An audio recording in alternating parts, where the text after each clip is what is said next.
when you live out in the country, you've always got to be paying attention to where you walk, what's around you. Because walking the bee yard after the pour down we had this morning, look at that beautiful specimen. Looks like she's probably got 2 field mice, maybe even 3. I don't care, as long as she's killing them. I say she. I'm not about to lift up her tail and see.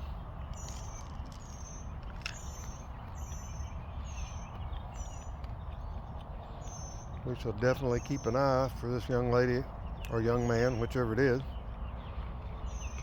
all summer long. They usually have at least one of these roaming around the bee yard. Funny, I very rarely see them in the front yard, but they're always back here in the bee yard. But think about it.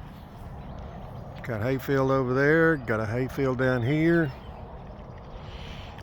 Why would they want to be in the front yard? Mice love living in the hayfields. Just a quick video. Always be aware of your surroundings. Thanks for watching Woolly Bees.